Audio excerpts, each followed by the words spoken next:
Oh my God, Nepal ने बहुत बड़ा धोखा दे दिया दोस्तों। आज नेपाल ने भारतीय सैनिकों पर और भारतीय जनता पर छर्रे दागना शुरू कर दिया, जिसमें 40 हिंदुस्तानी लोगों को अपनी जान से हाथ धोना पड़ा है। यानी 40 हिंदुस्तानी लोग वीर गति को प्राप्त हो चुके हैं, इस दुनिया से विदा हो चुके हैं। नेपाल ने हिंदुस्तान की पीठ में छुरा घोंप दिया है। ये बहुत बड़ा धोखा है। आज तक हिंदुस्तान ने ऐसा नहीं सोचा कि नेपाल कभी ऐसा धोखा कर सकता है। नेपाल की तरफ से नेपाली पुलिस ने सीमा पर खेतों में काम कर रहे भारतीयों को निशाना बनाकर उन पर अंधाधुंध गोली छोड़ दी, और इसके बीच में जब हिंदुस्तानी सेना के जवान आए तो उन पर भी नेपाली पुलिस ने अपनी गोलियों को दागना शुरू कर दिया, जिसमें 40 हिंदुस्तानी वीर बहादुर इस दुनिया से विदा हो चुके हैं, इस देश के लिए कुर्बान हो चुके हैं। ये बहुत बड़ी खबर आ रही है। नेपाल ने ये बहुत बड़ी गलती कर दी है। इसका जवाब भी अब केपी शर्मा ओली को देना होगा। हिंदुस्तान भी अब पीछे नहीं रहने वाला है। भारत ने अब केपी शर्मा ओली को ही ठिकाने लगाने का प्लान बना लिया है, और केपी शर्मा ओली को ठिकाने लगाने के लिए भारतीय खुफिया एजेंसी रॉ को यह जिम्मेदारी सौंपी गई है कि जैसे तैसे नेपाल में छुपकर अपनी रणनीति के तहत केपी शर्मा ओली का काम तमाम कर दिया जाए, उसे ठिकाने लगा दिया जाए, तो ना रहेगा बांस और ना बजेगी बांसुरी। और हिंदुस्तान के साथ जो सीमा पर नेपाल की तरफ से तनाव बना है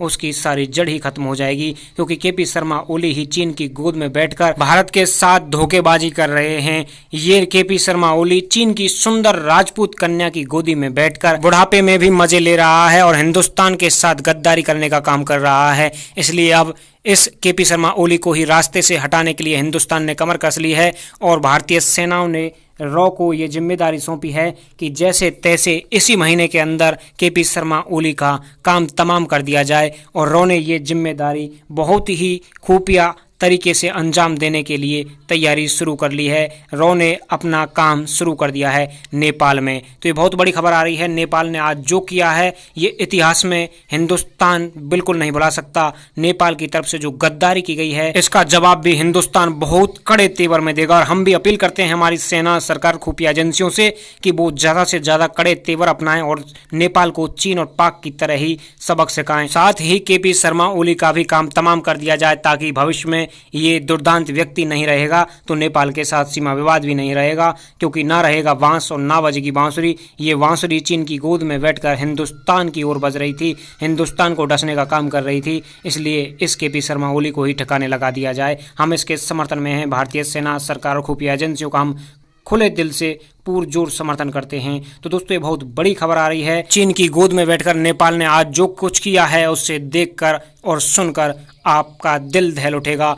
आज नेपाल ने हिंदुस्तान की सीमा में काम कर रहे मजदूरों को निशाना बनाकर उन पर गोली चला दी, जिसमें 40 हिंदुस्तानी लोग इस दुनिया में नहीं रहे हैं। वो देश के लिए कुर्बान हो चुके हैं और उन्हें इस दुनिया से विदा होना पड़ा है। इसके पीछे नेपाल के साथ साथ चीन की भी साजिश है। चीन के इशारे पर ही से सारा काम किया गया है। चीन की तरफ से नेपाली पुलिस को हजारों करोड़ रुपए दिए गए हैं। इस प्रकार से नेपाल और नेपाल की सरकार, केपी शर्मा ओली के साथ साथ नेपाल की पुलिस चीन से मिली भीख के दम पर हिंदुस्तान को आंख दिखाने की कोशिश कर रहा है, और अपने बड़े भाई, अपने बाप समान हिंदुस्तान से गद्दारी कर रहा है। हिंदुस्तान के बगैर नेपाल का किसी भी तरह से अस्तित्व भी नहीं है, ना तो धार्मिक, ना ऐतिहासिक, ना सांस्कृतिक अस्तित्व हिंदुस्तान के बगैर नेपाल का हो सकता है। ऐसे में नेपाल ये सब कुछ भूलकर चीन से मिली भीख के आमोद में आकर हिंदुस्तान के साथ इस तरह की गद्दारी कर रहा है। लेकिन चाहे कुछ भी हो, अब बहुत हो चुका। अब हिंदुस्तान नहीं सह सकता। हिंदुस्तान को अब नेपाल पर बहुत कड़ा एक्शन लेना होगा। नेपाल को कठोर से कठोर दंड देना होगा, और केपी शर्मा ओली को सबसे पहले ठिकाने लगाकर नेपाल को बहुत बड़ी सजा दी जाएगी। तो इस वक्त की बहुत बड़ी खबर है दोस्तों। नेपाल ने आज बहुत बड़ा धोखा दिया है। हिंदुस्तान जो कि नेपाल का बड़ा भाई है, उसके पीठ पीछे ऐसा छुरा घोंपा है कि इतिहास में नेपाल का वजूद ही नहीं रहेगा। इसका जवाब अब नेपाल को देना ही होगा। नेपाल को इसका दंड जरूर मिलेगा, और केपी शर्मा ओली नेपाल के लिए रावण बनकर लंका दहन कराने का काम करेगा। ये बहुत बड़ी खबर बता रहे हैं हम दोस्तों। आज ये बहुत बड़ी घटना हुई है। नेपाल ने भारतीय सीमा में हिंदुस्तानी मजदूर जो अपने खेतों में काम कर रहे थे उनको निशाना बनाया। चीन से मिले आदेश पर जी हुजूरी करते हुए नेपाली पुलिस ने 40 हिंदुस्तानी लोगों को इस दुनिया से विदा कर दिया है और अब हिंदुस्तान के पाले में गेंद आ गई है। अब जल्द ही हिंदुस्तानी सरकार भी बहुत बड़ा एक्शन लेने जा रही है। भारतीय खुफिया एजेंसी रॉको तो नेपाल में जाकर केपी शर्मा ओली का काम तमाम करने का जिम्मा सौंप दिया गया है। उधर दूसरी तरफ भारतीय सेना और सरकार भी अपने स्तर पर बहुत बड़ी कार्रवाई करने के मूड में है। हो सकता है जल्द ही नेपाल हिंदुस्तान का अंग बन जाए, हिंदुस्तान का एक स्वतंत्र राज्य बन जाए, क्योंकि जब हिंदुस्तानी सेना एक्शन में आएगी तो नेपाल खुद घुटने टेक कर भारत में विलय के लिए घोषणा कर देगा। हिंदुस्तान की नेपाल पर विजय अवश्य लिखी हुई है, इसमें कोई संदेह नहीं है। फिर ना तो चीन जो कि नेपाल का आका है वो कुछ कर सकेगा और ना ही केपी शर्मा ओली का बाजा बज सकेगा। फिर सिर्फ हिंदुस्तान का झंडा नेपाल में लहराएगा, 3 रंगों का तिरंगा झंडा नेपाल की शान बढ़ाएगा। तो दोस्तों इस वक्त पूरी दुनिया भी हिंदुस्तान के साथ है। हिंदुस्तान जो भी कदम उठाएगा चीन के खिलाफ उसका समर्थन पूरी दुनिया का हिंदुस्तान के साथ मिलेगा। इसलिए हिंदुस्तान को अब पीछे नहीं हटना चाहिए और ऐसे वक्त में चीन को भी सबक सिखाने के लिए नेपाल पर एक्शन जरूरी लेना आवश्यक है। तो इस वक्त की ये बहुत बड़ी खबर बता रहे हैं दोस्तों, नेपाल ने आज फिर से गद्दारी की है और हिंदुस्तान को बहुत बड़ा धोखा दिया है। नेपाल ने आज हिंदुस्तान के पीठ के पीछे जो छुरा भोंपा है इसे कभी भी माफ नहीं किया जा सकता। केपी शर्मा ओली हिंदुस्तान के साथ जो गद्दारी कर रहे हैं इससे नेपाल का सर्वनाश तय है। नेपाल को मिटाने के लिए, नेपाल का वजूद मिटाने के लिए केपी शर्मा ओली चीन से मिले पैसे पर और चीन से मिली सुंदर राजदूत कन्या की गोदी में बैठकर अपने मजे लेने के लिए नेपाल और हिंदुस्तान के रिश्तों को बर्बाद करने पर तुले हुए हैं।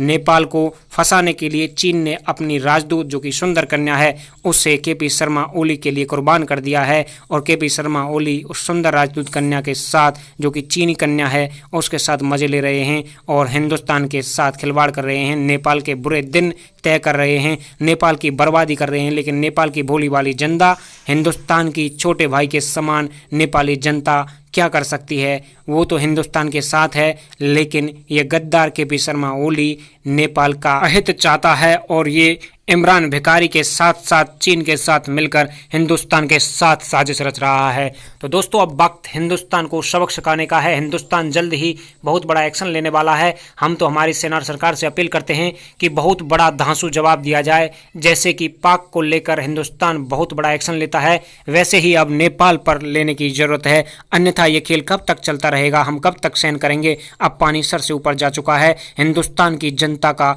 खून खौल उठा है। अब अगर सेना और सरकार ने एक्शन नहीं लिया तो हिंदुस्तानी जनता उठ खड़ी होगी और सेना व सरकार के खिलाफ खड़ी होकर नेपाल को खुद सबक सिखाने के लिए आगे बढ़ेगी। इसलिए सेना और सरकार को सोचना होगा, हम सेना और सरकार के साथ हैं। सेना और सरकार मिलकर बहुत बड़ा एक्शन लें और केपी शर्मा ओली को तो इस दुनिया से ही मिटा दें। साथ ही नेपाल को बहुत बड़ा सबक सिखाने के लिए हम हमारी सेना का समर्थन करते हैं और आपसे भी हम रिक्वेस्ट करते हैं, जितने भी दर्शक हैं वो भी नेपाल को सबक सिखाने के लिए सेना व सरकार से रिक्वेस्ट करें और सेना व सरकार का समर्थन करें। आप भी मांग उठाएं कि नेपाल कब तक ऐसे करता रहेगा और हम कब तक झेलते रहेंगे।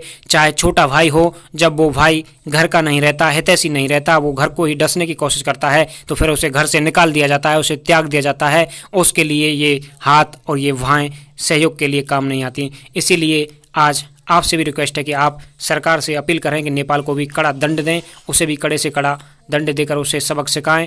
और आप यदि हमारे विचारों से सहमत हैं और नेपाल को सबक सिखाने के पक्ष में हैं तो कमेंट में हमें अपनी राय जरूर दें। साथ ही इस वीडियो को ज़्यादा से ज़्यादा लाइक करें, हर व्यक्ति तक इस वीडियो को शेयर करें, फेसबुक और व्हाट्सएप पर ज़्यादा से ज़्यादा शेयर करके इस वीडियो को हर हिंदुस्तानी और हर नेपाली व्यक्ति तक पहुँचाएं, ताकि नेपाली व्यक्तियों को उनकी औकात समझ में आए और केपी शर्मा ओली की डोली हिल जाए। और साथ ही पूरा हिंदुस्तान एकजुट होकर सरकार के साथ खड़ा हो, सरकार से ये मांग करे कि केपी शर्मा ओली को तो रास्ते से मिटाना ही है, लेकिन नेपाल को हिंदुस्तान में मिलाकर ही दम लेंगे, क्योंकि नेपाल ने जो गलती की है उसका दंड यही है, उसकी सजा यही है कि हिंदुस्तान का अभिन्न अंग, अभिन्न राज्य बने नेपाल। तो आप ज़्यादा से ज़्यादा इस वीडियो को लाइक और शेयर करें ताकि पूरा हिंदुस्तान एकजुट होकर आगे बढ़े। और आप लोगों से एक छोटी सी रिक्वेस्ट है कि आप यदि हमारे स्टडी यूट्यूब चैनल पर पहली बार विजिट कर रहे हैं या आपने अभी तक स्टडी यूट्यूब चैनल को सब्सक्राइब नहीं किया है तो जल्दी से जल्दी स्टडी यूट्यूब चैनल को सब्सक्राइब कर लीजिए और नोटिफिकेशन की घंटी को भी ऑन कर लीजिए, ताकि आने वाले वीडियोज़ का नोटिफिकेशन आपको सबसे पहले मिलता रहे और आप पल पल की खबरों से हमारे साथ रूबरू होते रहें। इसलिए चैनल को सब्सक्राइब जरूर करें और नोटिफिकेशन घंटी को तो दबाना बिल्कुल ना भूलें, उसमें ऑल नोटिफिकेशन भी सेट कर लें। और अधिक खबरें देखने के लिए स्टडी यूट्यूब चैनल को जरूर विजिट करें। फिलहाल के लिए इस वीडियो में इतना ही। वीडियो देखने के लिए धन्यवाद। जय हिंद, जय भारत, भारत माता की जय, हिंदुस्तान जिंदाबाद, भारतीय सेना जिंदाबाद, वंदे मातरम। आप भी कमेंट सेशन में भारत माता की जय जयकार कीजिए और नेपाल के केपी शर्मा ओली और और गद्दार चीन को सबक सिखाइए कि पूरा हिंदुस्तान एकजुट है और कड़े से कड़ा एक्शन लेने के लिए तैयार है। इसलिए कमेंट सेशन को पूरा फुल कर दीजिए भारत माता की जय जयकार के साथ, ताकि जो गद्दार और दुश्मन लोग इस वीडियो को देखने आए, कमेंट में गाली देना चाहें, उनको पहले ही हिंदुस्तान की ताकत का एहसास हो जाए और वो दुम दबाकर भाग जाए। तो जय हो हिंदुस्तान की, भारत माता की। आप ज़्यादा से ज़्यादा भारत माता की जय जयकार कीजिए। Bye bye.